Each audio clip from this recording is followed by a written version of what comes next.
All right, ladies and gentlemen, and thank you for tuning in to Bali Unplugged podcast. Today's episode is sponsored by BaliPropertyFinanced.com, where we reduce the barriers to entry so you can own your own first property business in Bali safely and securely.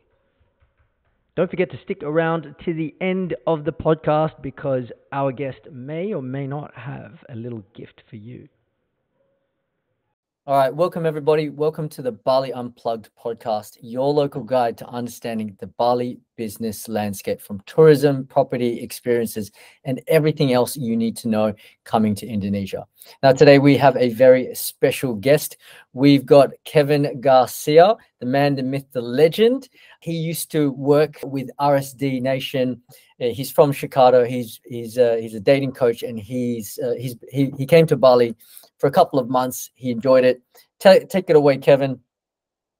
Yeah, what's up, guys? So, I went to Bali, checked it out. A lot of guys were talking about like the whole passport bro situation. So I'm like, you know what? Let's go check out that situation and see what that's all about. A lot of people were asking me about the what my thoughts on it were.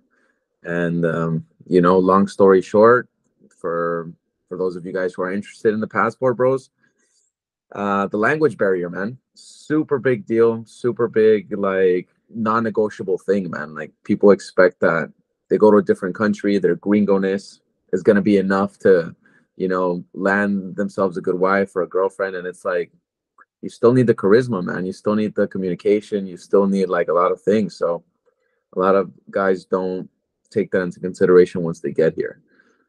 But Yeah, exactly. One of the small things that I found out in Bali, man, for sure.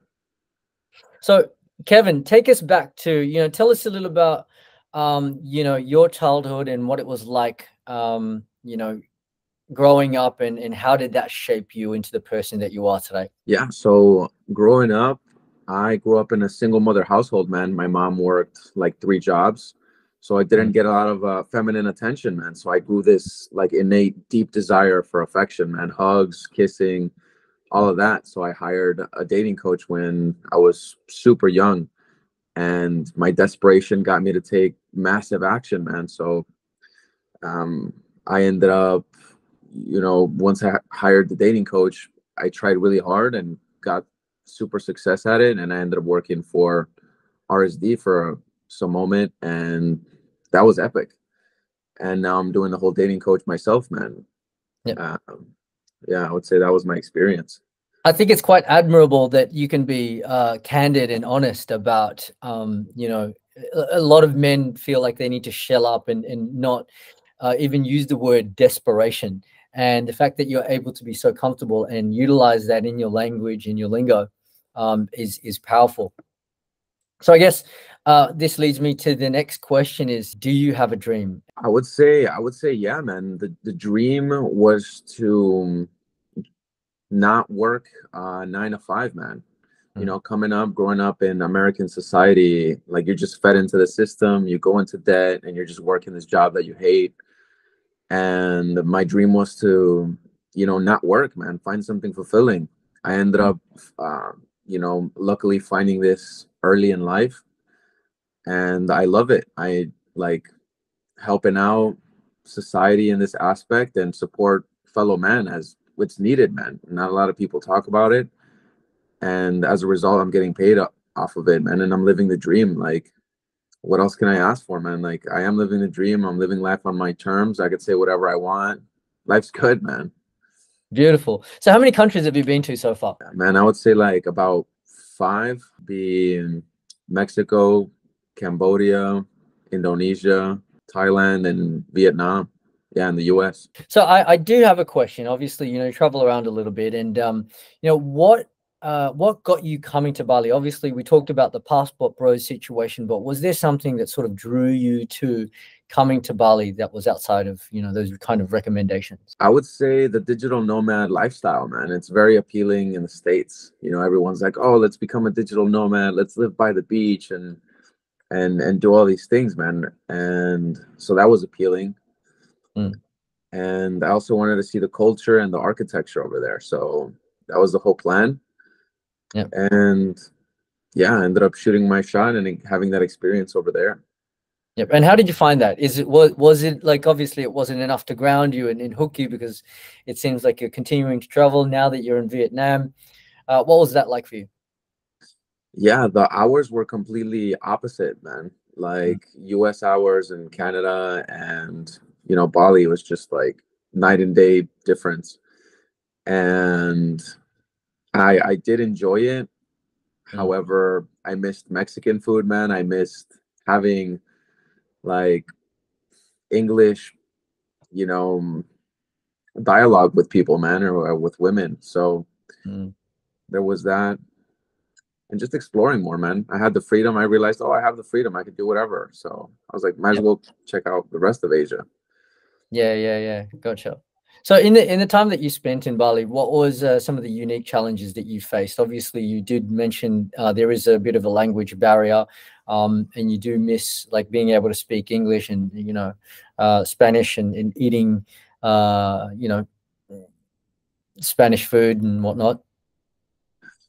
Yeah. So one of the biggest challenges was finding more genuine connections, man. I know, like dating coaches, you think, oh, like fuckboy status or like things like this. In this particular case, like if you're finding love, Mm. most people are on holiday, man, and you can't really connect, especially if you're like a business owner. Everyone does like social media marketing, Yep. and the connection, it was just a little bit harder, man, I would say, to find more of those. So do you feel like in Bali, a lot of people had a bit more of their guard up and they just wanted to like short-term flings and no one wanted to establish anything long-term? I would say so, man. Yeah, a lot of frat kind of vibe going on down Mm. there.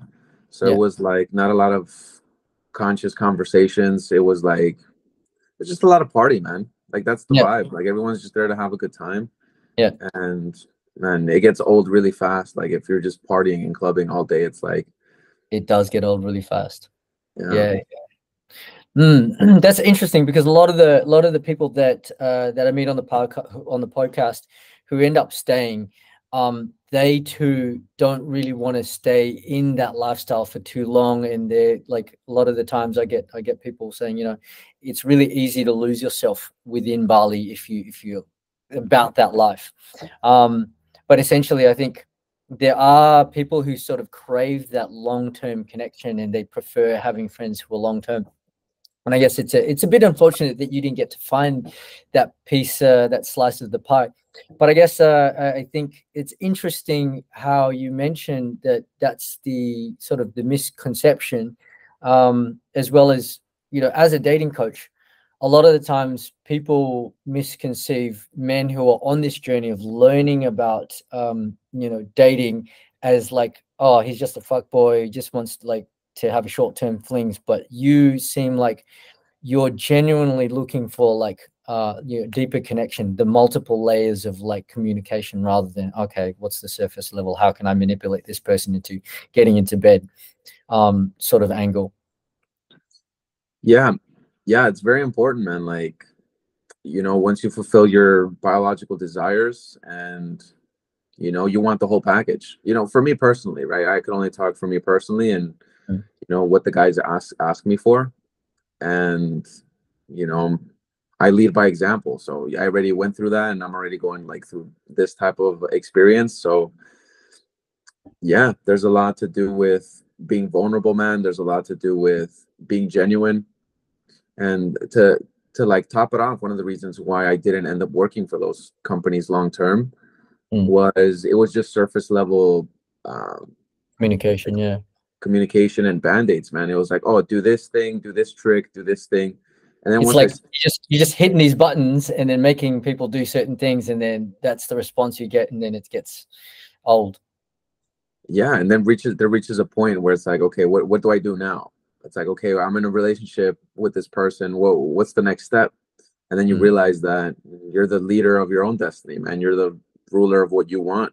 And self-awareness and what you want goes really into play into the quality of life that you want. And that's super important. Understanding what you want, who you are, and that leads to a longer relationship and a more fulfilling one too, and just more like you get, yeah, the biological needs met and also the emotional needs met as well. And I think that's a conversation worth having. Exactly. I think I think men in this day and age sort of get the heart, the you know the shorter end of the stick, so to speak. And I see a lot of like the comments on your Facebook and the white knights. For those who don't understand this terminology, white knights are, you know, basically people who want to champion the female's cause without really understanding the deeper dynamics of why they're doing this. um and it comes from a place of insecurity. And I think you know, what you're doing is super important. What got you started, like, to really sort of champion this cause? So my parents were divorced, man. So for me, it was like, okay, what, how, why? Like, why does relationships, why does marriage, why is this a thing? What's the dynamic between male, and the feminine? Like all these concepts, man. Like, what is masculinity? What is femininity? Is it a social construct? Is it a biological thing? Mm, So, man, the it was just a really intriguing topic for me, and a lot of psychology, man. And I just loved it, and I can't get enough, man. I'm still learning today. I just um yeah, had a woman over just leave a couple minutes ago, and we're just having a long conversation based on the psychology of it, man, and the sociology of it too. mm. And I love it. Nice, nice. So I guess for the viewers out there, especially the lads, who are looking to, you know, get up and leave, and I think the biggest thing that draws people to become passport bros is that they're looking for a culture that's not the same as theirs, because generally in the West, the like males feel disenfranchised. What kind of advice do you have for, you know, for the younger males who are looking to like pick up and leave, or even the older males who are want to pick up and leave and search for love outside of, you know, their own country? So this is gonna ruffle feathers, man, but like it doesn't, it comes from a bigger insecurity, man. The fact Mm, that guys don't feel enough mm, to sustain a relationship where they're at, or mm, feel enough to date where they're at. So they want to use, like, their American money to feel, you more know, important. more important or Mm, more worthy or more valuable, just because they lack um their own clarity of their own value. And mm, that is a better thing to focus on, instead of like picking up your stuff, leaving, and then going down that route, which I've had clients before that have done the whole passport situation mm, and then come to me and have this unclarity of getting married, and they're like, oh man, I feel like they only care about me because of my resources, and they don't care about me for who I am. mm, And having those types of doubts before marriage is like, man, if we could avoid that mm. to begin with, and just figure out why you're valuable and who you're valuable to, I think that's a conversation worth having to the guys who are into getting into passport bros, or Mm, getting into dating abroad. Yeah, it's fun. Yeah, it's easier to seduce and just pay for everything, mm, but uh, it's important. Like, it's not mandatory if you put your attention to how you're valuable right now, because everyone's valuable to the dating market yeah. as of now, and that's a conversation that a lot of guys need to hear, because guys don't get validated, um, because it's just like, yeah, Mm. just the nature of our situation, or the biological situation that's we're currently in. That's right. That's right. That's interesting because you know, going through that same sort of journey, especially me coming out of divorce a number of years ago, and really having to find myself, and then coming back into the market is like I thought it was completely different. But upon the realization that it was, I needed to find value in myself before I even did anything. Um, what I did find is that moving environments from where I lived there was a lot like the psychology of the West is different to the psychology of the East. And I feel that like Bali was a great place to heal. I'm not sure if that's something that you got, but it gave me a lot of clarity to be able to like dial in on who I was and find my value. So what you're saying is you can still find that value, or you can even start to pick up on that and understand that even before you even leave the country, and who knows. So is that what you're is that what you're suggesting, that it's not necessarily about picking up and leaving, but it's more so about finding who you are? I would say so. Yeah, if your intention is to, go abroad specifically to date, Mm, I would say self-awareness and finding value. Like if you're a party guy, if you're a stable guy, if you're, a committed guy, mm, depending. Like if you're a younger guy, if you're an older guy, mm, different guys bring different value to the table, and finding women that value the type of person that they are uh, is super key, man. Because I mean, it's fun also, like mm, traveling and finding yourself in that way, because you're separate from your own community, and you get a sense of freedom of like, oh, now I get to decide things on my terms. So it's mm, way more comfortable to grow in that aspect and just disassociate yourself from everyone and find out who you are truly. I think mm. that's a very um, good strategy and a growth strategy. However, Mm. in terms of like leaving just to date, I wouldn't. I would consider that, man. I would consider. It becomes very surface Yeah. level rather than internal introspection. Yeah, interesting, interesting. So next question, Kev, is that you're obviously traveling around. What got you to travel in the first place? So obviously, you know, you're trying different countries. What is it that you're looking for? So, so for me, I'm curious as the totality of where we're at in society. So Mm, the totality and you know, what is the same patterns across the board in all cultures, and mm, being able to give information based on that perspective.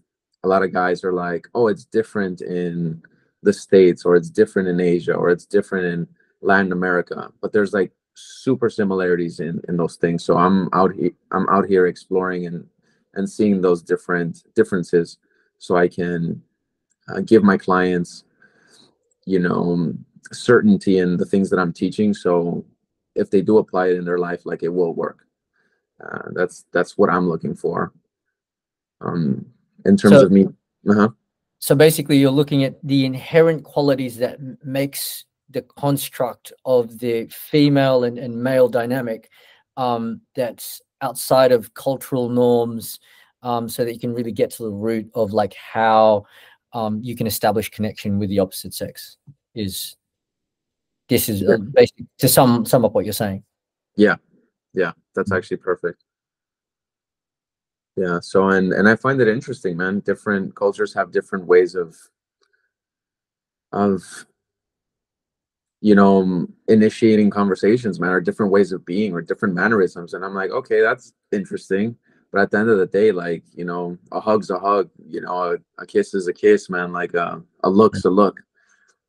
Mm. Um, and biological triggers, man. I think that is super key. I found that, for us guys, we're stimulated visually. Like, we see a cute girl with, a nice body and a nice face. We're like, okay, we're all in. you know Yeah, uh, you don't need to know much about the person until you get to the door. yeah. Yeah. And women, on the other hand, it's based more on feeling. Like, how does the interaction feel? Mm, Like, does this feel appropriate? And if you can make the woman feel comfortable, if you can create tension into the mm, conversation, or you're leading or guiding the conversation towards an activity, they're like, oh, I could just let my guard down and just be with this guy and be comfortable. Like, I want to be with this guy, even though you're not the most attractive guy, maybe the tallest guy, whatever. um, that will get the woman to feel wanting to be in a relationship with you, and that's a different type of attraction compared to male attraction and female attraction. And a lot of guys get stuck in what's popular nowadays, status, money, and fame, um, where it has to do with just feeling. And that's a conversation like worth having, and not a lot of guys have that knowledge, and that's what I'm here to spread. I like it. I really appreciate what you've got going, because you come at it as a more of a wholesome approach as opposed to just a fuckboy frame, which can feel really sort of like kind of manipulative and not really genuine. And Yeah, so I guess this leads me to my next question, right? Do you also coach females as opposed to just males? I used to, man, not anymore, not Why is that? anymore. um I've realized that the feminine energy is very passive, man, very non-initiative. And that's not to say that it doesn't exist in the opposite Mm, sex. It's just that it's more of a superpower for us guys to be mm, more initiative, mm, and women are kind of more waiting for things to happen. I'll give you mm, an example of what I mean by this. They made like a study, and they separated a baby from their mom, and they put an obstacle in front of the baby, uh, yeah, to see what happens. The boy baby, the group of boy babies would overcome the obstacle to get to the mom, and the women baby would just cry and wait for you know someone to pick them up. someone to pick them up. And you Mm, see that same psychology in growing up, man. You don't see women taking initiative. You don't see women going up to guys and saying, hey, mm, let's go on a date, or let's mhm, make a plan. Not to And say that not all women don't do that, but yeah, yeah, yeah, yeah, yeah, yeah. it's not common is what I'm trying to say. Mm, And mm, the mm, majority of situations, guys exactly. get frustrated, and it leads to a lot of hate, which moves them Yeah, a more lot of the away black from. pills. A lot of people, a lot of blokes go down the black pill path. It's like, "Oh, I hate women and whatnot," and yeah, I see what you mean. Yeah, and I think both energies are very important, man. We both have our superpowers. Women Mm, have crazy intuition and crazy consciousness, man, awareness, because they're so sensitive. So I think that's yeah. epic. And us as guys, man, we're dominant. This is a man-made world. We need a strongness to build everything. We're the structure for everything. So we're also dominating the world, man, just because of Mm. our masculinity, and that's awesome. And we need both for a healthy family, man. Um, but that's a conversation for another a segue, man. Yeah, that's it. So where do you see, obviously you see the male female dynamics. Where do you see it going in the next, 5 to 10 years in the West compared to like in the East? Do you see much disparity, or do you think we're all sort of heading in the same direction? Um, you know, comparing Eastern culture and Western culture, and even Eastern European culture compared to like Western European culture. Right now, there's a tug of war going on, man. That's kind of what's going on. You have guys like myself that say, hey, man, gender roles are real, and gender roles benefit each other, and we both like um, our roles in that dynamic. Mm, In the US, it's being pushed uh, to be like erased, mm. and just creating like this weird society, man. And it's confusing women, it's confusing men, it's creating a lot of just confusion. um, Yeah. and there's just like this tug of war going on, how I'm seeing it. And as far as the West, I Mm, think they have more of a supportive role already. Like mm. I dated a Thai woman, and it was uncomfortable for me because she was super um like supportive, man. And like, oh They dude, you're are just they are super very attentive. accommodating. Yeah. They are super. Do you feel it was from a level of genuine perspective, like a genuine thing, or it's because just a cultural, hey, they were growing up like this and they're supposed to do it like this, or where do you think this comes from? like the ties? Yeah, I think it comes from a cultural thing, man. Yeah. Because it felt like maybe I'm reading into it wrong. Mm. It was like few experiences that I had in terms of specific Thai women, but it felt like their heart wasn't in it. Like it was just kind of like, oh, I have to do it, you know. So I was like slightly uncomfortable in that aspect. So I was all like, Wow, you felt creeped out, like you had to be the receiver of that because yeah. yeah, like Mm, it would be a different energy if it was like, oh, I wanted to do it off of, you know, love, or I wanted to do it off of appreciation, or I wanted to do it off of XYZ. And mm, weird first dates that I had, man, and I was like different experience compared um to dates in the US. mm. Yeah. So you find dates in the US were more genuine connections rather than the East. Yeah, I would say so. Yeah, they're more for me specifically. Mm, I can only speak for myself, mm. but for me they were more engaging in the US. Like there's way more, Wow. yeah, there's way more connection, there's way more, you know, association with what we're going through, Mm, and just the connection is easier established, and it's easier to use your charisma and laugh better. Whereas when I was in, you can draw from cultural common cultural experiences like memes and movie references, whereas uh something like that would be hard to come by in the East because you know they don't have the same cultural references.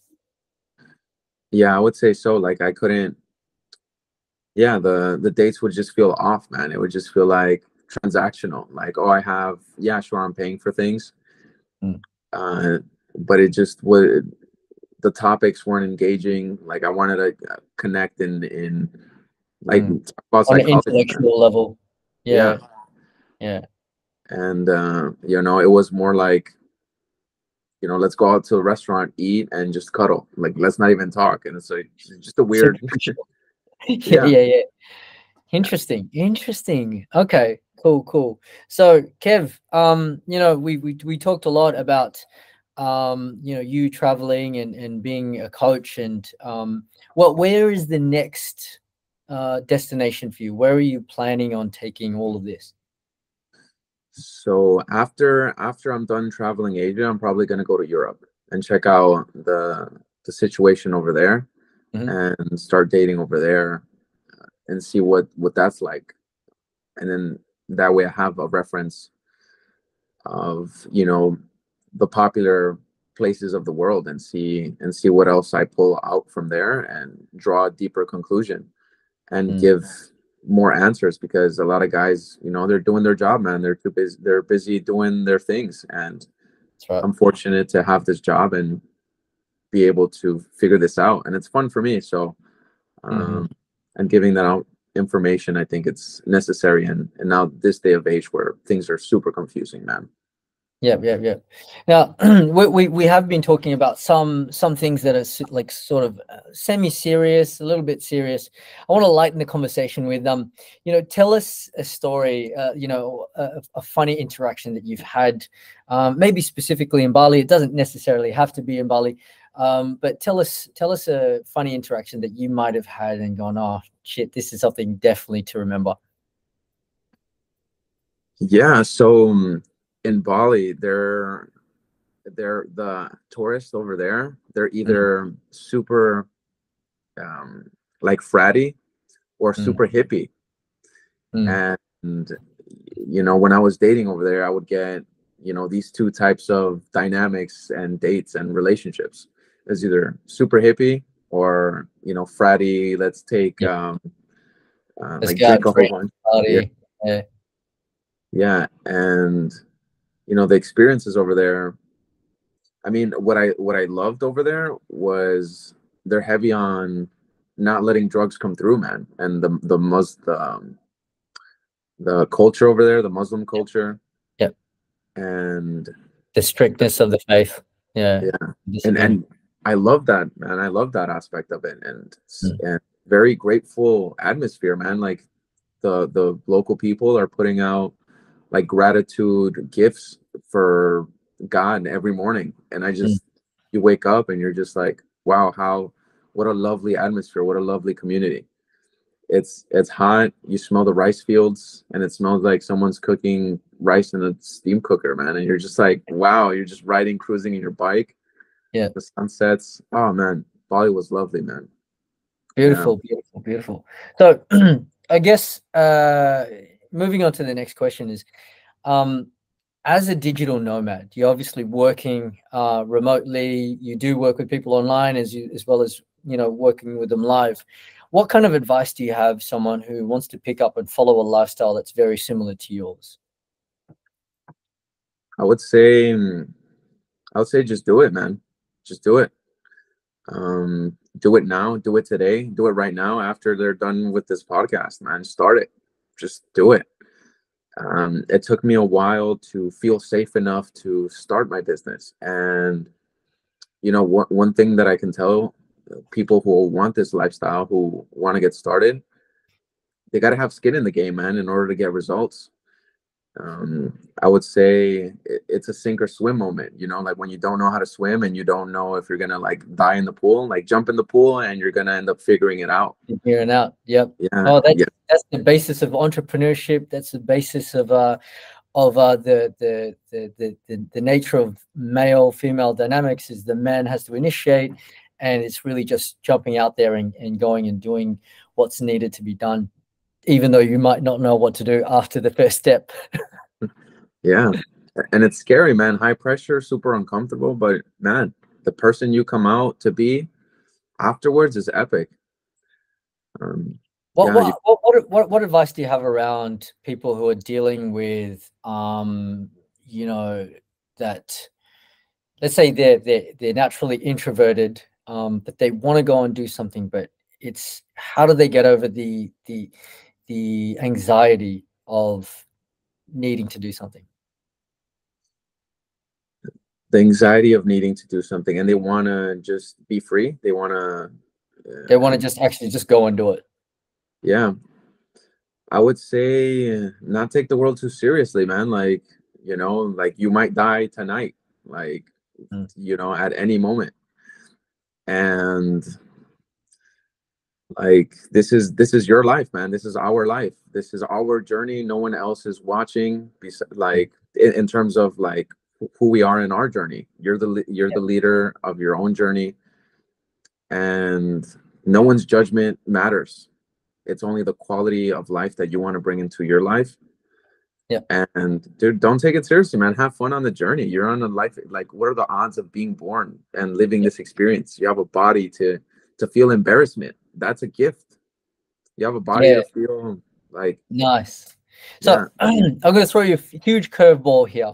If you had to go back in time and meet your 11-year-old self, what would you suggest that your 11-year-old self, one skill to hone in on, and why? I would say go after the things are that make me enthusiastic and just follow that. Follow that energy. Yeah. Mm. That leads towards your passion, that leads to your goals, that leads to an interesting life, that leads to excitement and just life and more energy to day to day. So that's what I would tell my 11-year-old self. I would say, hey man, don't listen to everybody, just stay to Uh, you and just follow everything that you find interest in or enthusiasm in. Nice. In Hinduism, they call it dharma, being able to pursue that passion that you're called upon because you do it so naturally and so fluently because the energy is there. All right. Next question is, what is one of your most favorite childhood memories? Man, watching Full Metal Alchemist Brotherhood with my brother, man. I would say Yeah. that's one of my favorite childhood memories. And having a dog, man. I think having a dog also. Oh shit. Yeah. Yeah. Yeah, I loved having a dog, man. I would say those two were my favorite memories. Um, just the raw play of having a dog, the connection of being able to, Yeah. love something, man. I don't know. It's just maybe a little bit irrelevant, but yeah, I would say those two. Well, look, it all the way I see these sort of questions, they all sort of tie in because ultimately these kind of things shape your character, and being able to help the audience understand who you are as a person really starts to connect in their mind. Okay, is like it verifies in their brain, like, is this person someone that I can connect with, and can I trust on the words that he says? So look, I definitely think it's something that's super, super relevant. Look, Kev, it has been amazing chatting with you. Thank you for jumping on the podcast. Is there anything that you want to plug before we hop off? Thanks for having me, man. Dude, appreciate the opportunity. If there's any guy out there that wants to learn charisma, that wants to, you know, not feel unstuck or know what to say, know what to do, and be genuine, and invite love into their life, and they want to work with me, man, I'd be happy to have them on. They could find me in Facebook as Kevin Garcia Chicago, and I look like how I do now. So if anyone is interested, I'm happy to give a free consultation call. If they're from your community, man, I'm happy to just give a value conversation. No forceful things on their end. They'll just get value. So if anyone's interested in that, I'll be happy to post that for any of guys that are watching. Easy. Amazing. All right. Thanks, Kevin. Thank you guys for tuning in, and we'll see you in the next episode. Cheers. All right, ladies and gentlemen, and thank you so much for tuning into the Bali Unplugged podcast. This episode was sponsored by BaliPropertyFinance.com, where we reduce your barriers of entry so you can easily acquire a property business in Bali.